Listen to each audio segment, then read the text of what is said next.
ಶಿಡ್ಲಘಟ್ಟ ತಾಲೂಕು ಕಚೇರಿ ಆವರಣದಲ್ಲಿ ನಾಡಪ್ರಭು ಕೆಂಪೇಗೌಡರ 515ನೇ ಜಯಂತ್ಯುತ್ಸವವನ್ನು ತಾಲೂಕು ಆಡಳಿತ ಮಂಡಳಿ ವತಿಯಿಂದ ಅದ್ದೂರಿಯಾಗಿ ಆಚರಿಸಲಾಯಿತು.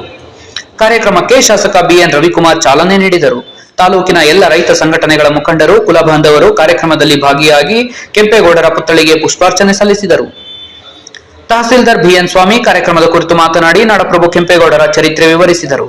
ಹಲವಾರು ಪೇಟೆಗಳನ್ನು ನಿರ್ಮಾಣ ಮಾಡಿ ಪ್ರತಿ ಸಮುದಾಯದ ವರ್ಗದವರಿಗೆ ಅವರ ವೃತ್ತಿ ಜೀವನದಲ್ಲಿ ಏನು ಅವರು ಸಂಪಾದನೆ ಮಾಡ್ಕೋಬೇಕು, ಅವರಿಗೆ ಒಂದು ವ್ಯಾಪಾರ ಕಲಿಸ್ಬೇಕು ಅಂತ ಹೇಳಿ ಪ್ರತಿಯೊಬ್ಬರಿಗೂ ಕೂಡ ಒಂದು ಮಾರುಕಟ್ಟೆನ ನಿರ್ಮಾಣ ಮಾಡ್ತಾರೆ.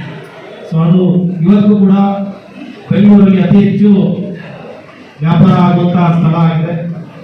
ಹಾಗೆಯೇ ಅವರು ಏನು ದೇಶಕ್ಕಾಗಿ ಅಥವಾ ತಮ್ಮ ಅಂದಿನ ನಾಡಿಗಾಗಿ ಎಷ್ಟು ಹೋರಾಟ ಮಾಡಿದ್ದಾರೆ ಅಂತ ಹೇಳಿದ್ರೆ, ವಿಜಯನಗರ ಸಾಮ್ರಾಜ್ಯದ ಸಾಮಂತರಾಗಿ ಅವರು ಹಲವಾರು ವಿಜಯನಗರ ಸಾಮ್ರಾಜ್ಯದ ಏಳಿಗೆಗೆ ಹಾಗೂ ಯುದ್ಧಗಳಲ್ಲಿ ಪಾಲ್ಗೊಂಡು ಅವರ ಮೆಚ್ಚುಗೆಗೆ ಅಂದಿನ ರಾಜ ಕೃಷ್ಣರಾಜ ಒಡೆಯರವರಿಗೆ ಮೆಚ್ಚುಗೆಗೆ ಪಾತ್ರರಾಗ್ತಾರೆ.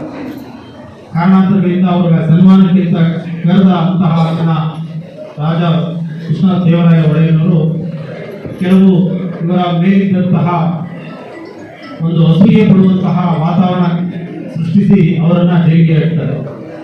ಎಸ್ಎಸ್ಎಲ್ಸಿ ಹಾಗೂ ದ್ವಿತೀಯ ಪಿಯುಸಿಯಲ್ಲಿ ಹೆಚ್ಚು ಅಂಕ ಪಡೆದ ವಿದ್ಯಾರ್ಥಿಗಳಿಗೆ ಆರ್ಥಿಕ ಧನ ಸಹಾಯ ಹಾಗೂ ಸನ್ಮಾನವನ್ನು ಶಾಸಕ ಬಿಎನ್ ರವಿಕುಮಾರ್ ನೆರವೇರಿಸಿದರು. ಅಲ್ಲದೆ ಕೃಷಿ ಚಟುವಟಿಕೆ ಹಾಗೂ ಹೈನುಗಾರಿಕೆಯಲ್ಲಿ ಪ್ರಾಬಲ್ಯ ಹೊಂದಿರುವ ರೈತ ಮುಖಂಡರನ್ನು ಸಹ ಕಾರ್ಯಕ್ರಮದಲ್ಲಿ ಸನ್ಮಾನ ಮಾಡಲಾಯಿತು. ಇಡೀ ಕರ್ನಾಟಕ ರಾಜ್ಯಾದ್ಯಂತ ನಾಡಪ್ರಭು ಕೆಂಪೇಗೌಡರ ಒಂದು ಜಯಂತಿಯನ್ನು ಇವತ್ತು ಇಡೀ ನಾಡಿನಲ್ಲಿ ಇವತ್ತು ಆಚರಣೆ ಮಾಡ್ತಾರೆ.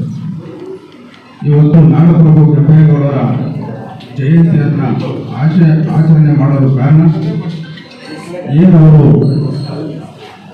ಆಡಳಿತ ನಡೆಸಿದಂಥ ಸಂದರ್ಭದಲ್ಲಿ ಅವರು ಎಲ್ಲ ಸಮುದಾಯದ ಜನಗಳನ್ನ ಗಮನದಲ್ಲಿಟ್ಟುಕೊಂಡು ಅವರು ಉತ್ತಮ ಆಡಳಿತ ಕೊಟ್ಟಿದ್ದಾರೆ ಅನ್ನೋ ಒಂದು ಕಾರಣಕ್ಕಾಗಿ ಇವತ್ತು ನಾಡಪ್ರಭು ಕೆಂಪೇಗೌಡರ ಜಯಂತಿಯನ್ನು ಆಚರಣೆ